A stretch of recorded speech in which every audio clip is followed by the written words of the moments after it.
কয়েকদিনের ভারী বৃষ্টির কারণে এখনো জলাবদ্ধ রাজধানীর বেশ কিছু এলাকা। এখনো অনেক সড়কে জমে থাকা বৃষ্টির পানি অপসারণ করতে পারেনি সিটি কর্পোরেশন। মৌসুমী বায়ুর প্রভাবে টানা 4 দিন ভারী বৃষ্টিপাতের কারণে রাজধানীর অধিকাংশ এলাকা ডুবে যায়। এখনো অনেক এলাকা থেকে পানি নামেনি। খিলক্ষেত, নিকুঞ্জ, ডেমরা সহ বেশ কিছু এলাকায় জমে থাকা পানির কারণে ভোগান্তিতে পড়েছেন বাসিন্দারা। সবচেয়ে বেশি বিপাকে অফিসগামী মানুষ ও শিক্ষার্থীরা। জলাবদ্ধতার কারণে যানবাহনে গুনতে হচ্ছে অতিরিক্ত ভাড়া। দ্রুত পানি নিষ্কাশনে সিটি কর্পোরেশনের কর্মীদের আরও তৎপরতার দাবি স্থানীয়দের।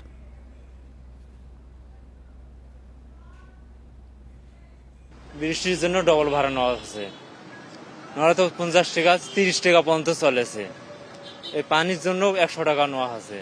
যাওয়া আসা প্রচুর ধরে গেছে, এখানে এমন ভাবে ডিউটি করা যায় না। অনেক সুবিধা, আমাদের অসুবিধা হচ্ছে। এখানে একটা নৌকার ব্যবস্থা করছি, তো এটা দিয়ে মোটামুটি এখন ছালেরা পারাপার হচ্ছে। 4 দিন হয়ে গেল কোনো সরাহা পাইতেছি না আমরা। সিটি কর্পোরেশন হোক, সরকার পক্ষ থেকে হোক, ওয়াসা হোক, কেউ আসেনি। এনে আরও জানাতে রাজধানীর নিকুঞ্জ থেকে যুক্ত হচ্ছেন সহকর্মী রাহিনুল ইসলাম রিঙ্কু। রিঙ্কু, জলাবদ্ধতায় মানুষের দুর্দশা কেমন দেখছেন এবং জলাবদ্ধতা নিরসনে সিটি কর্পোরেশনের কোনো উদ্যোগ দেখেছেন কিনা জানাবেন।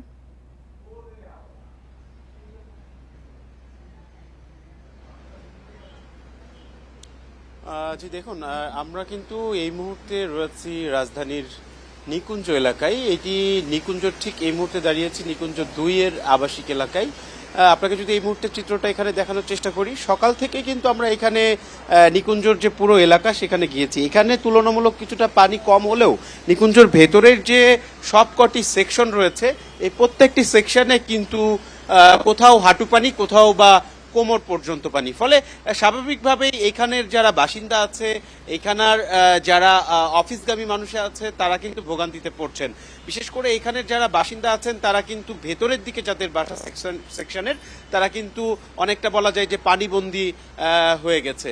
বিশেষ কাজ ছাড়া বা জরুরি কাজ ছাড়া তারা কিন্তু খুব বেশি বের হচ্ছেন না বলে আমাদের জানিয়েছেন। এর পাশাপাশি একটু বলে রাখি, আপনি বলছিলেন যে সিটি কর্পোরেশনের কোনো উদ্যোগ এই পর্যন্ত জলাবদ্ধতা নিরসনে নেওয়া হয়েছে কিনা। আমরা স্থানীয়দের সাথে কথা বলেছি, স্থানীয় এখানে বাসিন্দা যারা রয়েছেন তারা আমাদের বলেছেন যে এইখানে এখন পর্যন্ত আজকে নিয়ে 4 দিন এই টানা বৃষ্টির কারণে এই 4 দিনের এখানে কিন্তু ব্যাপক জলাবদ্ধতার সৃষ্টি হয়েছে। এই জলাবদ্ধতার ফলে এখন পর্যন্ত সিটি কর্পোরেশনের কিংবা ওয়াসা থেকে কোনো রকম কোনো পদক্ষেপ কিন্তু নেওয়া হয়নি। স্থানীয়দের যারা তারা কিন্তু বলছেন যে অতি দ্রুত এই পানি অপসারণ করার জন্য। আরেকটু আপনাকে বলে রাখি, এইখানে এটি একটি আবাসিক এলাকা হলেও এই নিকুঞ্জ 1 এবং 2 এখানে অসংখ্য বহুজাতিক কোম্পানির যে অফিস রয়েছে, এর পাশাপাশি অন্যান্য বেসরকারি কিছু অফিস রয়েছে, আন্তর্জাতিক সংস্থার অফিস রয়েছে। সকাল থেকেই এখানে যে এই সমস্ত অফিসগামী যারা মানুষ রয়েছে তাদের সাথে আমরা কথা বলেছি।